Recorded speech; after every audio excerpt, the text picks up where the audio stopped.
o cafezinho surgiu de algumas inquietações, né? Eu participei de uma outra live como convidada, falando um pouquinho sobre uma experiência que eu tive no Japão, com o terremoto, aquele que teve o tsunami de 2011, né? Como que foi para mim, relacionando com o momento de agora, que é um outro tipo de momento de estresse. E falei um pouquinho como que foi a minha experiência e como eu tenho, né, passado por esses momentos e, né, na vida. E falando sobre resiliência, né? E o que foi que eu aprendi nesses momentos, o que foi que eu aprendi no Japão e o que eu venho, né, carregando. Daí eu não vou entrar em detalhes agora sobre, né, sobre a resiliência, porque a gente vai discutir um pouquinho sobre isso, trocar. Mas eu saí com uma impressão, né, de que as pessoas acharam que era assim, como se fosse uma coisa poliana, e na verdade não é, né? Resiliência não tem nada a ver com ser poliana. Não ser, assim... Depois eu escutei uma pessoa, né, eu vi um depoimento de uma pessoa falando como se pessoas resilientes, como se a resiliência não coubesse o sofrimento, não coubesse tristeza, não coubesse dor. E eu falei, gente, não é isso, né? E eu falei, a gente precisa conversar um pouco sobre isso, colocar para o mundo e trocar, né? Quais são as impressões que a gente tem e como a gente pode colocar na nossa vida ou não, enfim, né? A partir de quando, né? A gente já pode ir trabalhando essa questão de resiliência. E a Júlia é uma pessoa que eu adoro muito, admiro, como pessoa e como profissional. Então, ela vai se apresentar daqui a pouco, né? Mas ela é mediadora judicial, eu acho um trabalho fantástico. E então vamos conversar um pouquinho sobre resiliência, né? O que é essa resiliência? O que é a resiliência pela física? O que é a resiliência para o ser humano? Então, Ju, pode se apresentar, por favor, e aí começar. Pronto, boa noite. Eu que agradeço imensamente seu convite, sua parceria, sua amizade, tudo. Quero desejar boa noite a todos. Estou vendo aí pessoas queridas chegarem, né? A Cristiane entrou, de Janira, várias pessoas. Boa noite a todos. E é um tema, né? Resiliência. É uma palavra que a gente precisa olhar com muito carinho para ela agora. Diante dessa situação que a gente tem vivido, de isolamento social, de pandemia, é algo que a gente precisa experimentar e olhar para ela, né, para essa palavra.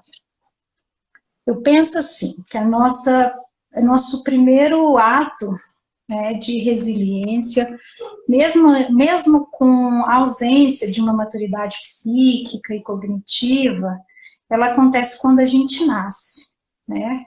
O primeiro comando que o cérebro do bebê recebe é que quando se corta o cordão umbilical, ele recebe um recado. Olha aí, você está sozinho no mundo. E agora? Você perdeu o seu continente, o conteúdo ele perdeu o seu continente, né? O conteúdo é o bebê, o continente é a barriga da mãe, onde lá estava tudo seguro, é o estado fusional, a água quentinha, né? Gostoso de estar lá. Só que é a nossa primeira experiência. E ela não é uma experiência poliana, é uma experiência de dor, né? O bebê sofre para nascer, para sair da barriga da mãe, e começar as suas experiências, suas primeiras experiências aqui. Então, essa a primeira. Cedo, antes do que Começa a gente cedo. imaginava. Você já nasce e vai experimentar a Exatamente. resiliência. E aí ela vai surgindo, ela vai sendo construída, assim, com a experiência mesmo, com as vivências. Se eu sou bebê, eu não sei falar, se eu não chorar, eu não vou comer, se eu não chorar, eu não vou ter a minha fralda trocada, E é algo assim que a gente não pode fugir dela. Embora o nosso cérebro registre, né, como instinto de sobrevivência do homem, lutar ou fugir, né? Ou a gente luta, enfrenta, ou a gente foge. Então, eu penso que a resiliência nos convida a lutar, lutar pela vida, experimentar.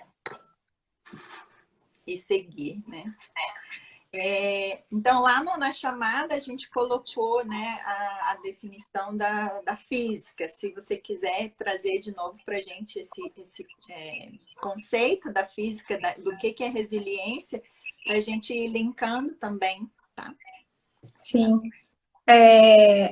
Todo material, né, na física, ele passa por essa experiência, né, de pressão, de excesso de pressão. E para ele ser considerado um material resiliente, ele tem que sobreviver, ele tem que, passando por inúmeras pressões, ele tem que voltar ao estado original dele. Não se Então, ele romper, se né? torna... Ele sofre as pressões ele e não se só faz, não rompe. Ele sofre a pressão, mas ele volta ao estado dele.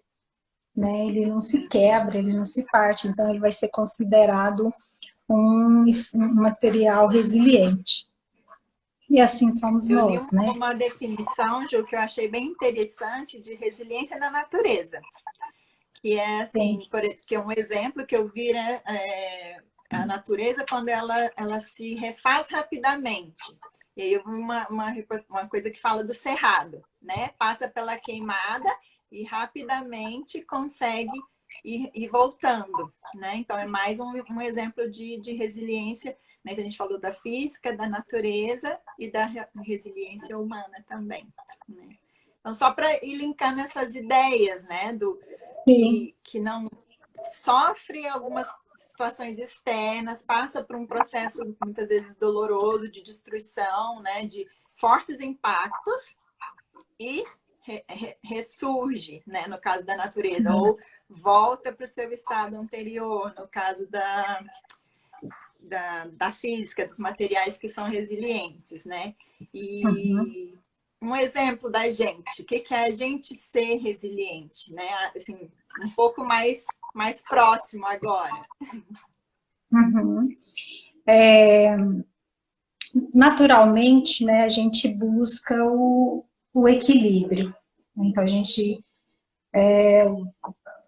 a gente sente fome, como o cérebro dá um comando. O cérebro, ele está sempre buscando não gastar energia e se manter em equilíbrio, por instinto de sobrevivência. Então, se ele manda um comando de fome, você vai lá e come. Você atende o pedido dele. Ele te manda um comando que está com sede, você bebe água. Ele manda um comando de sono, você dorme. Então, você está sempre atendendo aos comandos do cérebro para obter um equilíbrio, né?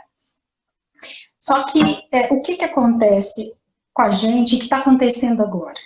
Nós não temos o controle das situações que a gente vai passar. E a gente tem que, diríamos que, educar esse cérebro para não buscar os caminhos, os atalhos, os caminhos mais fáceis, que gastam menos energia. Porque a gente precisa lidar com as situações. Hoje nós estamos vivendo uma pandemia, isolamento social, e muitas pessoas adoecendo de medo, né? E a gente precisa olhar para as situações, buscar caminhos, porque quando eu consigo educar o meu cérebro, né, a nível de razão e emoção, eu vou buscar um caminho para sair dessa situação e não fugir, né? Não vou entender que a pandemia é um predador e eu fugirei. Eu quero entender que essas situações e bem enfrentadas, isso não significa que deixará de haver dor, decepções, fracassos, frustrações. Eu só vou conseguir educar o meu cérebro a partir do momento que eu enfrento as situações, eu enfrento a vida, aquilo que ela propõe para mim. Então, o que ela está propondo para nós hoje é pandemia, é vírus, é contaminação, é isolamento social. Como é que eu vou olhar para essa situação? Como é que eu vou enfrentá-la? Buscando razão, né? Um equilíbrio entre a razão.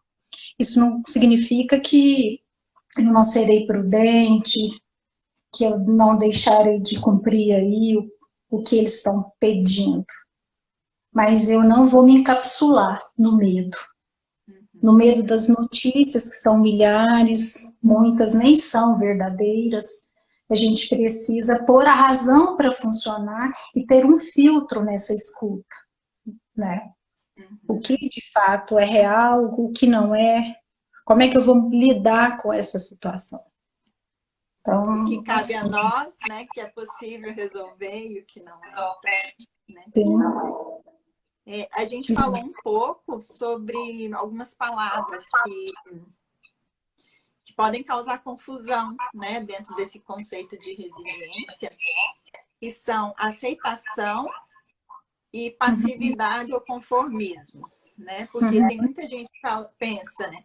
Ah, resiliente, então se conformou, né? E como se fosse passar inerte sobre, né, por aquilo, sem ser afetado, que é isso que a gente está tentando trazer. Que não, que, né, a pessoa que procura ser resiliente, ela, na verdade, está lutando, que é o que você trouxe, né? Não é esse conformismo. Na verdade, não é acomodação, comodidade, adaptação. A resiliência é um caminho onde eu me torno apto em meio às adversidades. Eu vou buscar saber como lidar com aquela situação, quais os caminhos, o que eu estou aprendendo, porque toda adversidade é um aprendizado. Então, o que eu posso tirar dali, o que eu estou aprendendo com isso, porque é um caminho para dentro, é um caminho que eu estou indo para dentro. Fazer o quê? Me descobrir. O que tem guardadinho aqui dentro que eu ainda não sei e não conheço? As adversidades me mostram isso. Qual meu potencial? Olha, isso aqui, passei por uma adversidade, puxa, eu lidei com essa situação dessa forma, isso eu não conhecia em mim. Então, eu me torno apto e não me adapto. É diferente. Porque essa adaptação, ela dá uma sensação de comodidade, de acomodação. Ai, tinha que ser assim mesmo. Ai, eu penso E que... entra no vitimismo, né? No vitimismo, eu não tive sorte, a minha vida não foi boa. Você tem que ser o autor da sua história, o escritor.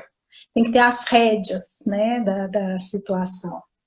E assim sendo, você se torna apto e não se adapta. Eu penso que seria assim, são situações, são palavras muito próximas, né? E que podem gerar confusão mesmo, né? Então, a importância da gente trazer um pouquinho, né, esses conceitos para deixar mais claro. Bastante gente chegando, queria aproveitar para agradecer as pessoas que estão chegando. Então, a gente está falando aí um pouquinho sobre esse uso da razão, né, para encontrar soluções.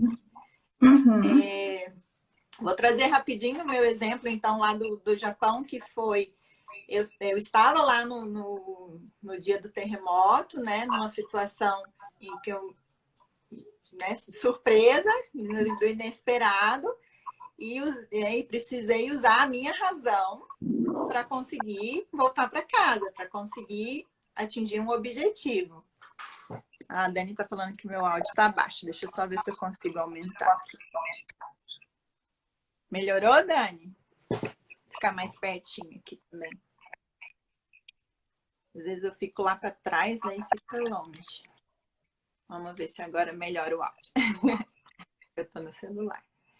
E então, assim, o que eu trago de experiência, de resiliência daquela época, foi um pouco disso, né? De ver, tá, não adianta eu me desesperar aqui no meio de um lugar que eu não conheço nada nem ninguém, que não vai resolver o que eu preciso. Então, o que eu vou fazer? E aí eu criei uma estratégia para poder voltar para casa, enfim.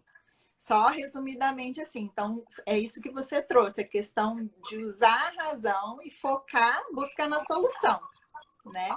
Não entrar, não deixar essa emoção tomar conta, porque daí eu não consigo resolver, né? Então, a gente passa, foi uma situação estressante, foi, né? Então, eu senti vem várias informações para mim, mas então, o que eu vou fazer agora, né? Então, foi um uso, no caso, né, dessa razão, que é para encontrar a solução e não ficar lá me fazendo de vítima, que não ia resolver nada. Acho que você também tem uma experiência, né, Ju? Tenho. Eu morei fora do país também e fui para um lugar com... Eu tenho 3 filhos, fui com 2, não dominava a língua, não estava totalmente perdida, mas não dominava a língua, não tinha trabalho, e fui para uma experiência aí com os meninos em busca de documentos. E, nossa, quando você olha assim, você fala, e agora, né, José? O que é que eu vou fazer?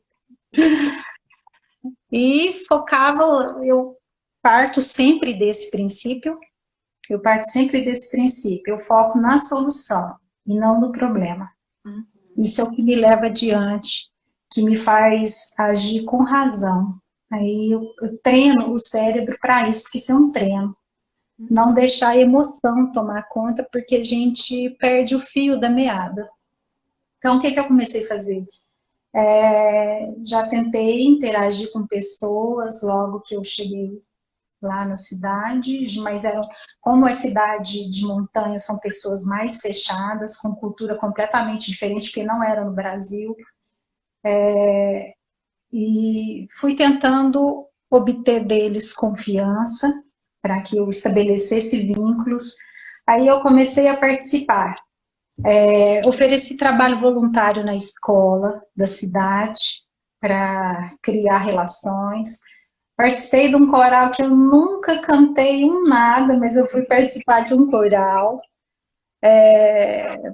Ia na livraria todos os dias e me oferecia para fazer alguma coisa. E aí eu fui criando relações com essas pessoas.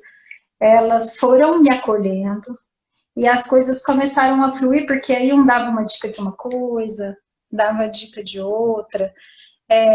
Eu realmente não fiquei fechada na minha casa, nem chorando, porque não ia resolver a questão. Exatamente. Na altura do campeonato, depois que eu me instalei lá, eu não tinha opção, falar, agora tá difícil, eu vou pegar minhas malas e vou embora.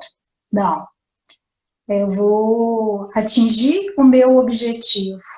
Eu tinha foco, falei, vou atingir o meu objetivo. E vencemos.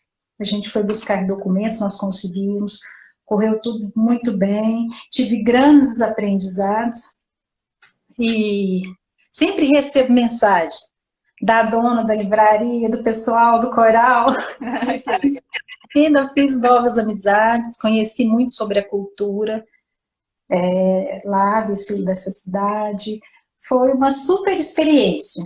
Eu senti como se eu tivesse entrado numa montanha-russa.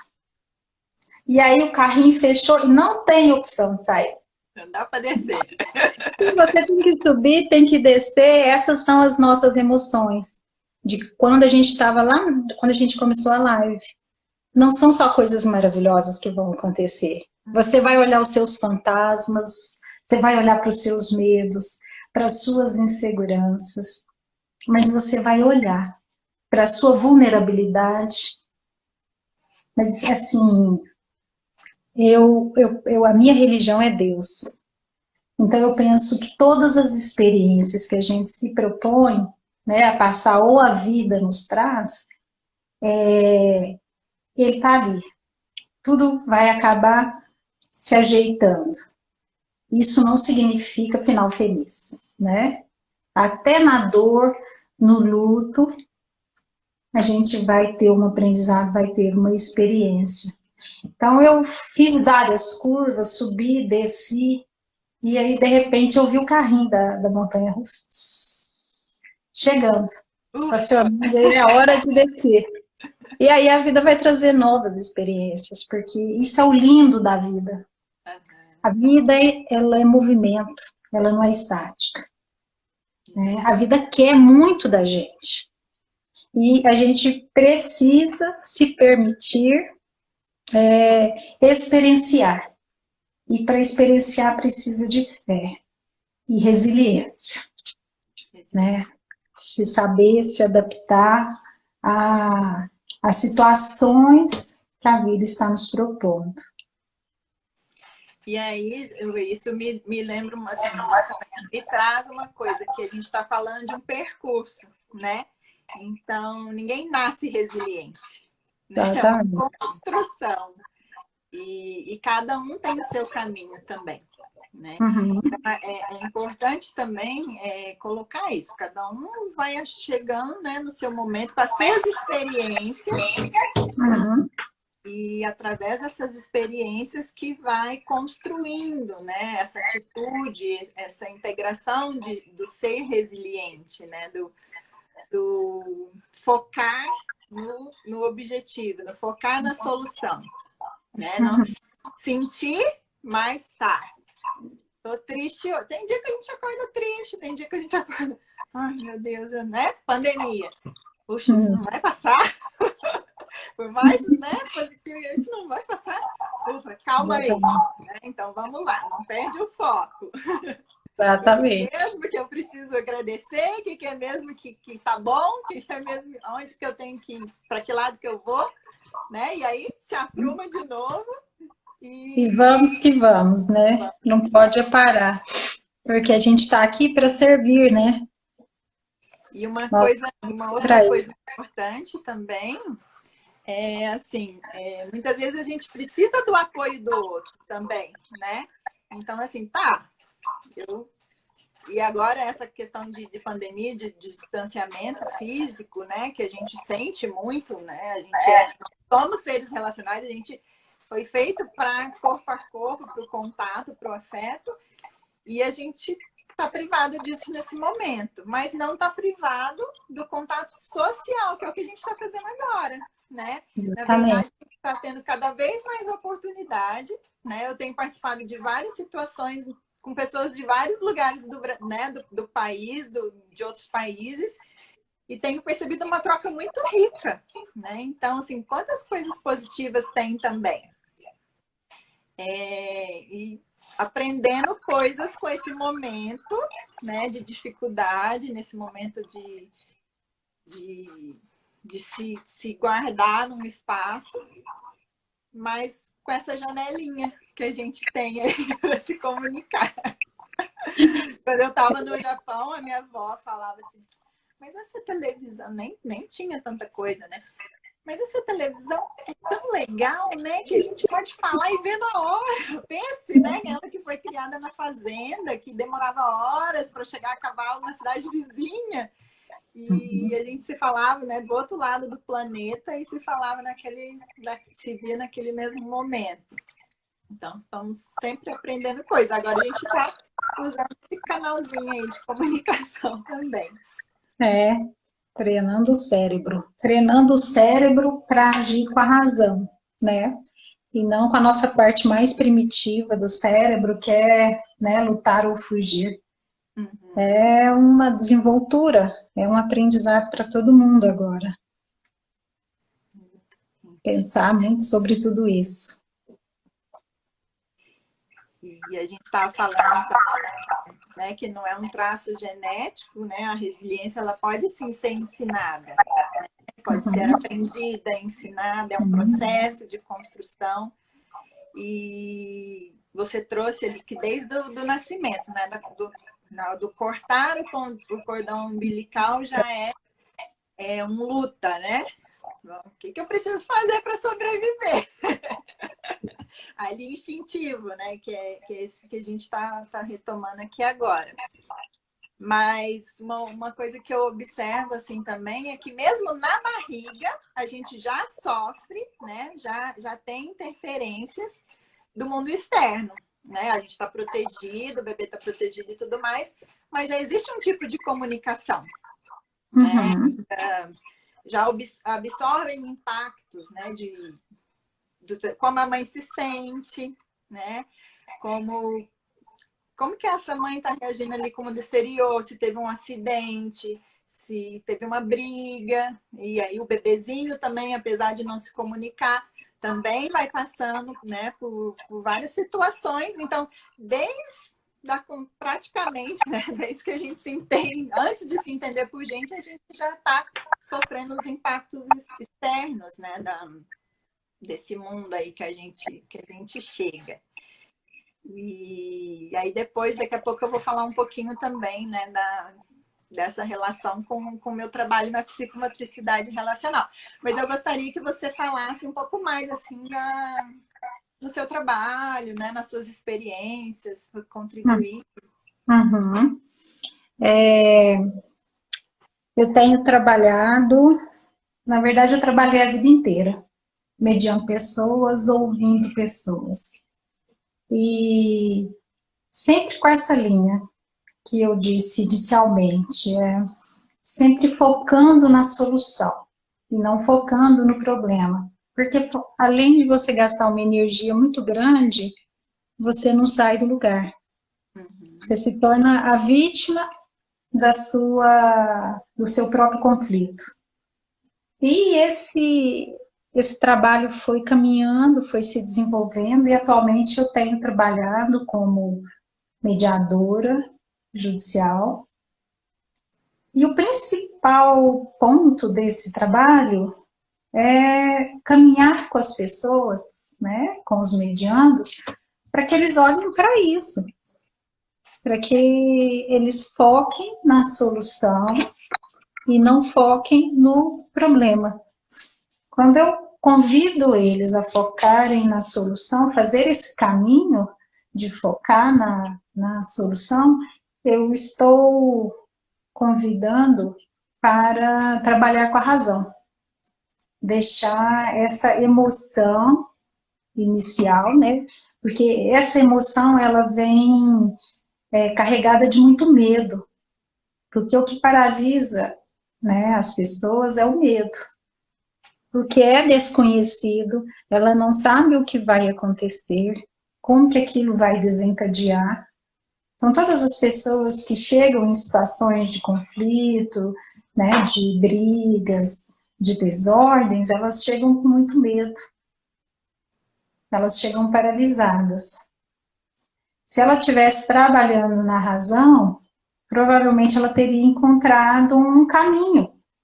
Aquele caminho que você encontrou no Japão para chegar na sua casa, diante de um terremoto. Porque você acionou a sua razão. E isso é um treino. Essas experiências a gente vai treinando, focar na solução e não no problema. Por isso que eu gosto muito de falar que a mediação ele é um processo. Você vai aprender a lidar com o conflito, olhar para o conflito, olhar para essas situações. O que vai te ajudar nesse sentido. Você vai construir. Realmente, é uma construção. Você disse no início, é uma construção. Então, você vai construir esse estado de resiliência, essa situação, assim, de adaptação, mas não de acomodação. Parar no conflito, né, o medo paralisa as pessoas e elas se acomodam. Às vezes fica aí 15, 10, 20 anos e não buscou uma solução. E às vezes você vai olhar, eu gosto muito do Lúdico, né, você já me conhece, então eu gosto de dar esse exemplo, porque eu acho que Ele é o crucial nessa situação dos conflitos. Eu falo muito que é como a criança, porque o adulto, quando você está na sua razão, você está de mãos dadas com o seu adulto. Mas quando você está envolvido muito nesse conflito e acometido pelo medo, quem está falando mais alto é a sua criança. E aí essa criança acorda de noite e ela olha na janela, assim, de vidro, e fala, nossa, tem um fantasma lá fora. Ela corre na cama do pai, acorda, e o pai tem que levantar, vou lá levar minha filha para ver, pega na mão, abre a porta, e ela vai ver que lá fora eram só as folhas das árvores mexendo. Às vezes você passa anos paralisado em uma situação, não olha para ela, porque não teve coragem de abrir a porta para ver que lá fora eram só árvores mexendo. Você não teve, às vezes, preparo, né, coragem para ver o seu potencial. E esse procedimento, esse processo da mediação, te convida a ver qual é o seu potencial, a te empoderar. Você pode resolver, você pode abrir a porta. Porque sempre que a gente está diante de conflitos, de fantasmas, que a gente olha lá fora e acha que tem 1000 fantasmas, e essa porta que a gente abre é o controle do nosso cérebro, da nossa mente, essa mente cria, né? Quando a gente está com medo, a gente cria muitos fantasmas. E quem pega na sua mão mesmo, eu falo que é Deus. Ele pega na sua mão, pode ir, abre a porta aí que tá tudo legal, você dá conta. Então, assim, eu linko a resiliência, a mediação nesse sentido.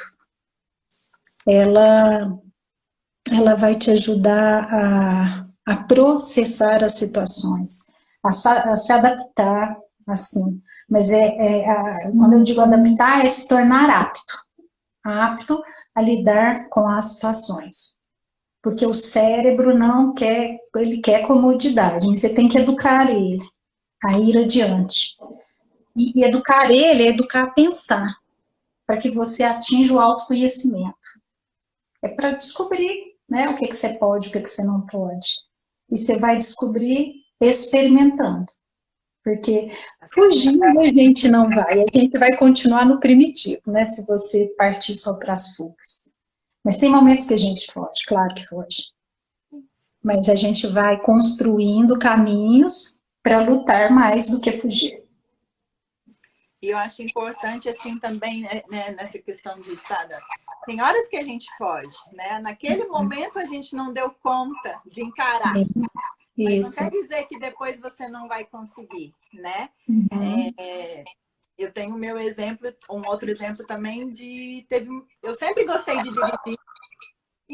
E quando eu voltei para o Brasil, eu comecei a ter medo. Muito medo. Medo paralisante. Eu não conseguia entrar no carro para poder dirigir. Eu tinha, sabe aquela... Não, eu vou, mas não vou. Eu vou, mas não... Né? Até que, passado um tempo, eu consegui enfrentar. Agora... Né? Aí eu consegui trazer uma força, né? Consegui usar a razão, né? Controlar esse medo que estava me controlando. Eu peguei a rédea. Opa! É isso. Falei, não, quem manda aqui sou eu.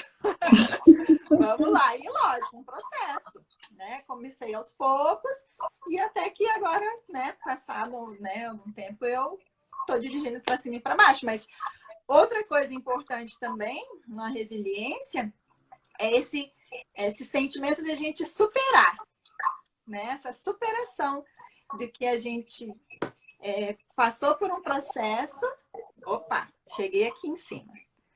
Não quer dizer que a gente está no topo, mas uma outra experiência, que é o que você falou, a gente está falando, é uma consonante. Subi mais um pouquinho. Ou escorreguei, vamos de novo. Né? Então, ser resiliente também não significa que a gente é resiliente o tempo todo na vida para tudo. É esse processo de se revisitar, né? Porque é um processo interno mesmo, de sair desse lugar de vítima, né? De ir buscando crescer, de ir buscando se desenvolver, né? Então, você trouxe, né, essas questões de medo, de insegurança, e a gente falou que desde pequeno já estamos sofrendo esses impactos, e para mim também lá na clínica, né, trabalhando com a psicomotricidade relacional, já chegam muitas situações, né, de crianças com medo, crianças com insegurança, que não conseguem se colocar, se posicionar, inseguras, enfim, muita ansiedade, né? E na psicomotricidade relacional, a gente consegue proporcionar um espaço para a criança, através do brincar, ela poder experimentar, que é o que a gente está, né? Passar por situações que às vezes seriam difíceis para ela, fora de uma brincadeira, e ela pode experimentar ali, né? Na brincadeira. Um medo, né? Eu vou trazer algumas situações de crianças que eu atendi. Um medo de água, medo de entrar na piscina. Né? Muito medo, não quer entrar na escola, o que a gente vai fazer? Vamos brincar de piscina? Quer brincar? Então, montamos lá com tecidos, com, né, materiais que são não estruturados, que podem se transformar em qualquer coisa, a partir do desejo da criança, porque sim, ela quis experimentar. Né? Às vezes surge espontaneamente na brincadeira e às vezes eu vou fazer uma provocação também. Se ela não quiser, eu vou respeitar que naquele momento ela não quis entrar. E em outros momentos a gente vai fazendo uma provocação. E aí uma criança que tinha muito medo nem chegava na beira da piscina, a gente brincou de piscina. No começo da brincadeira, ela andava em volta da piscina, que era tatame azul, né? Punha o pezinho e saía, né? E assim, ela foi se soltando, eu pulava, tinha boia, né? E a gente foi brincando, e ela foi experimentando cada vez mais. Até que ela pulou na piscina, né? Pegou tecido, se cobriu. Então, foi uma experimentação que ela não conseguiu fazer no lugar real, né? Na piscina real. Mas ali na sessão ela experimentou. E pôde, né, contactar com esses sentimentos que ela, né, teve de medo, de insegurança. E não, eu posso. Né? E aí, uma das coisas assim, na sessão é que o adulto vai participando como uma parceria, percebendo aonde vai dar um empurrãozinho, aonde vai dar a mão, né, em que momento. Porque às vezes eu vou, né, muitas vezes, quando a criança chega com insegurança, com medo, com ansiedade, eu vou trabalhar com ela o quê? A autoestima dela, a autoconfiança, para ela se sentir forte para superar as dificuldades. Né? Então é um trabalho super lúdico, que a gente está falando aqui do lúdico, que a criança brincando, né? Ali é um momento que a gente não conversa, a gente se expressa corporalmente, mas a hora que pula na piscina, sabe? Legal!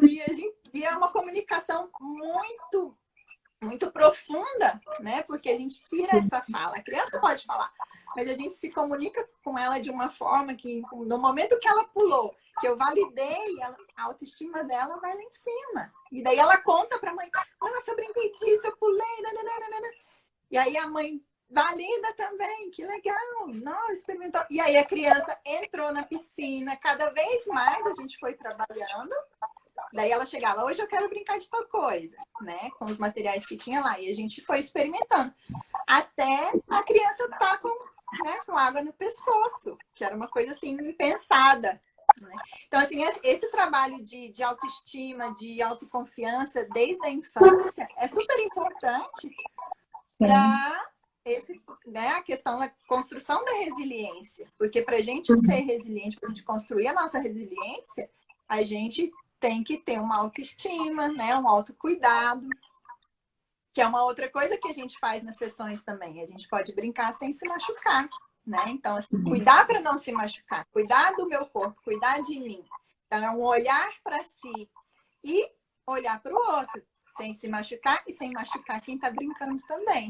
Aí vem a questão, né, de olhar o outro, aí ela observa, porque algumas sessões, né, muitas sessões são em grupo, agora não, por causa da pandemia, são individuais, mas existe essa possibilidade do grupo. Então, a empatia, que, né, uma oportunidade, a socialização com outros, que você falou, quando você foi naquela situação lá, você buscou uma socialização, você saiu do apartamento, saiu do seu mundinho fechado, abriu a porta, né? Sim. Então, muitas vezes ali brincando com as crianças, a gente está ajudando. Não sou eu que vou abrir a porta para a criança, ela que vai abrir a porta. Não fui eu que ensinei o menino a entrar na piscina, ele entrou na piscina. E essa questão de superação dos desafios, e aí são diversos tipos de desafios que aparecem nas sessões, isso é super importante para essa construção da resiliência, que começa lá de trás, né? Então, a criança na sessão, ela pode experimentar, ela pode errar, ela pode começar de novo, porque não é um espaço de julgamento. E aí elas ficam muito aliviadas, porque eu não vou falar, tá certo, tá errado, né? Vai experimentar, errou, vamos de novo, ou a gente vai rir daquilo, né? Então, cada criança a gente vai ali junto na parceria e na interação junto com ela, construindo esse caminho, mas não sou eu que construo, não é o terapeuta que constrói, a gente só ajuda a criança a encontrar o próprio caminho para a superação, né? A mediação não fica longe, né? A tarefa do mediador é a facilitação da comunicação, né, entre os medianos. Mas é uma tarefa muito similar a essa que você descreveu, de ir desenvolvendo com eles para que eles se percebam, né? A tarefa é essa também, para que ele se perceba, para que ele veja qual é o emaranhado dele, onde é que ele está preso, o que pode ser feito, né? A tarefa do mediador é esse. E das situações que a vida nos apresenta, né, ela vai aparecer para a gente, muitas vezes como tatame, só que de uma maneira muito real, né? Não lúdica. E a gente vai experimentar. Da mesma forma que a criança vai experimentando aos poucos, chega perto da piscina, anda ao redor da piscina, coloca o pezinho na piscina, nós também somos assim. As situações aparecem, vai ser um momento que às vezes a gente vai rodear, não, agora não. Aí você vai tentar novamente, eu acho que agora eu vou pôr o pé na piscina. Agora, num outro momento, em outra situação, acho que eu consigo entrar. E aí vão surgindo essas situações, né? Esse é um treino, é uma construção. Mas eu penso que é uma construção em qualquer tempo da nossa vida. E a gente precisa estar aberto para olhar para isso, ver que os momentos que a gente não dá conta, a gente se respeitar e não se machucar, para não machucar e nem machucar o outro. E momentos que a gente entender que a gente precisa buscar ajuda, a gente vai buscar ajuda, porque nós somos relacionais. Eu penso que o maior sofrimento das pessoas, no geral, é não estarem se relacionando. Não poderem se abraçar, não podem se beijar, não podem estar perto. E isso é o que nos depoimentos que eu vejo, nas entrevistas, nas publicações, só a janelinha, né, dos celulares tem sido difícil, está sendo um grande aprendizado para todos nós. Exatamente. E é interessante, assim, né, porque colocou o post. Psicomotricista relacional, mediadora judicial. Uma coisa não deve ter nada a ver com a outra, né? E resiliência no meio de tudo isso. Que vai linkar? Como é que elas vão linkar isso? Que bagunça é essa? Mas eu penso muito assim que o universo é um Lego, né? Cada um traz uma pecinha para encaixar. cada um tem a sua contribuição. Está todo mundo conectado, porque nós somos um sistema e vivemos num sistema. Tudo faz parte. Uma travadinha aqui para você. Vamos ver se... Ju? Aí? Como? Tá travando um pouco o seu vídeo, não sei se para as outras pessoas também. Não, eu te vejo bem. Eu te vejo tranquilo. Uhum. É importante as pessoas olharem. A Brecma está falando aqui, né? Do contato, do afeto, do cheiro, do calor do outro, assim, a gente sente muita falta mesmo, né?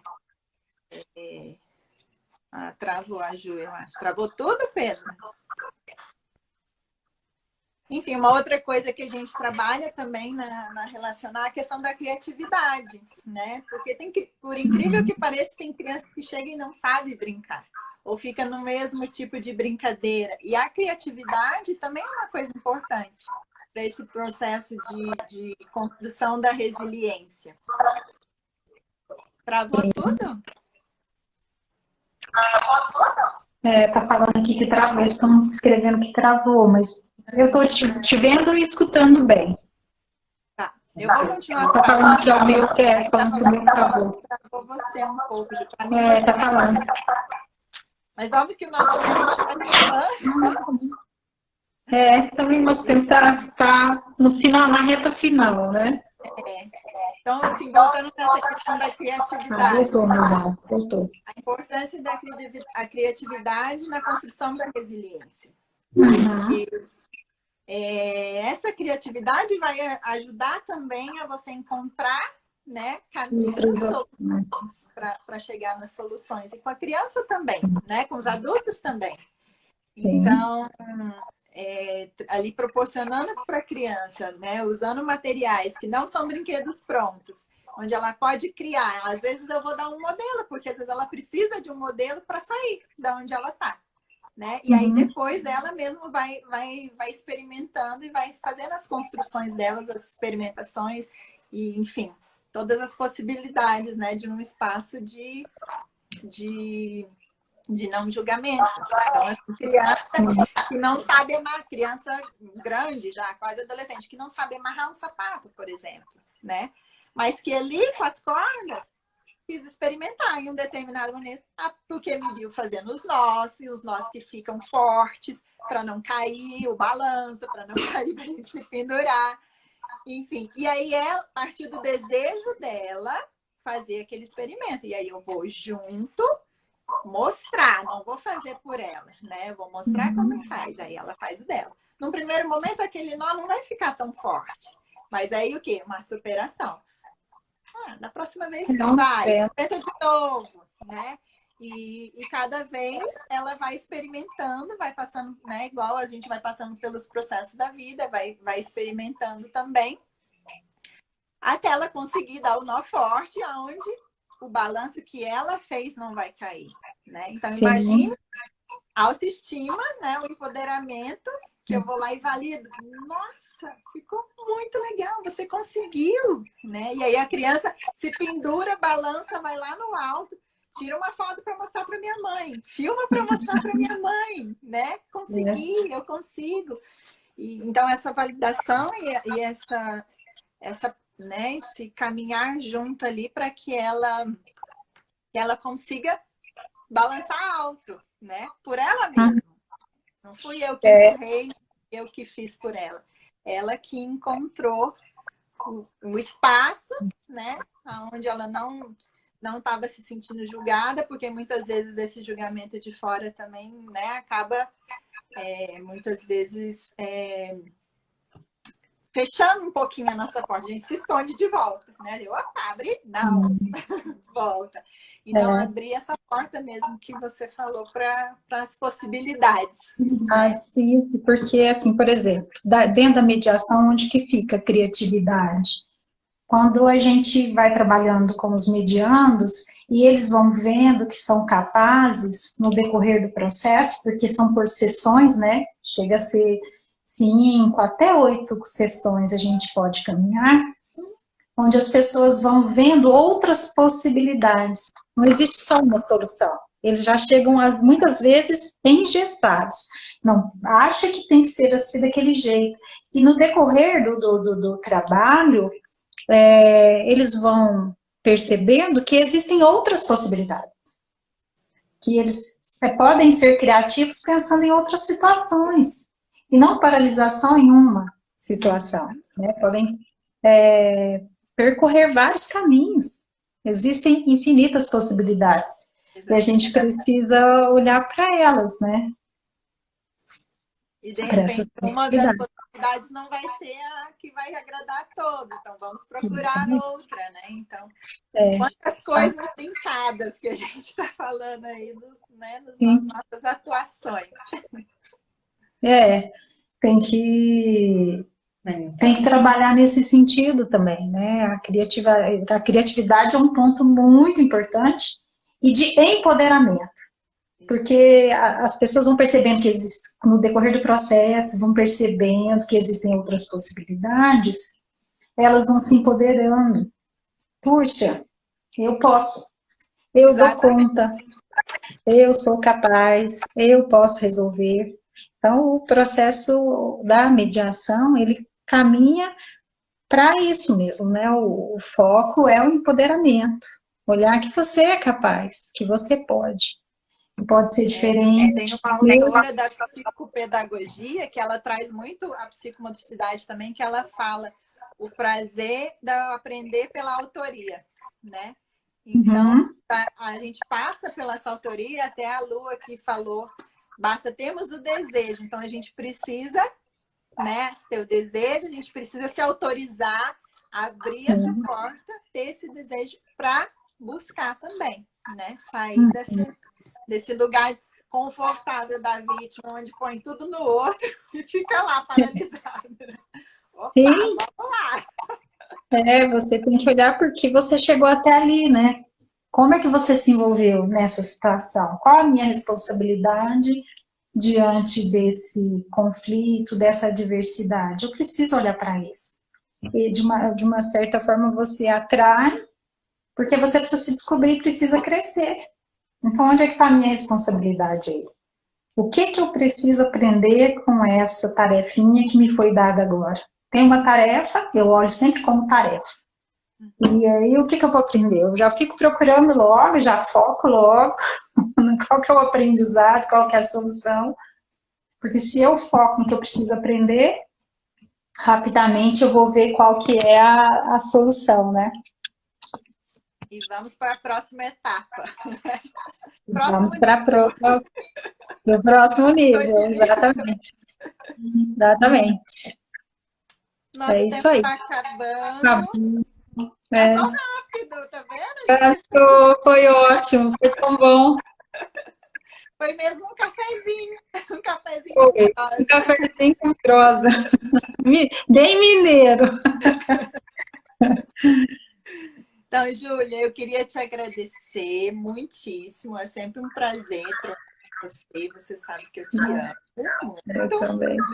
Querida, e que te admiro muito também. Inclusive, muito a sua profissão, assim, o que você faz. Eu acho um trabalho maravilhoso desse empoderamento, né? Do outro encontrar o caminho por ele mesmo, assim como com as crianças a gente faz, porque as crianças já vão construindo. Então, quem sabe lá na frente elas, né, conseguem resolver melhor algumas coisas. Sim, com certeza. Eu agradeço. Te agradeço muito pelo convite. Você é uma pessoa muito especial, que eu admiro também muito. Nós fizemos juntas o curso de psicomotricidade relacional, mas aí eu resolvi voar e morar fora do país, não consegui ainda acabar, mas vou acabar. Foi super parceira, foi assim, um presente muito grande que a vida me deu, né, poder conhecer você. Gosto demais, acredito muito no método da psicomotricidade relacional. Eu acredito que é um processo maravilhoso. E eu deixo para as pessoas, assim, o que eu deixo aqui, o meu recado para elas, é que elas foquem sempre na solução. Não foca no problema e não foque nas pessoas. Não importa o que a pessoa fez para você, importa o que você vai fazer com aquilo que te fizeram. Isso te estimula a ir para frente, ir adiante, crescer, buscar soluções. Porque a vida, ela espera muito da gente. E a gente está aqui para servir, para aprender, para crescer, para amadurecer. E existem várias possibilidades para Ju, isso. nosso tempo está acabando. Então, estejam aptos. Beijo. Beijo.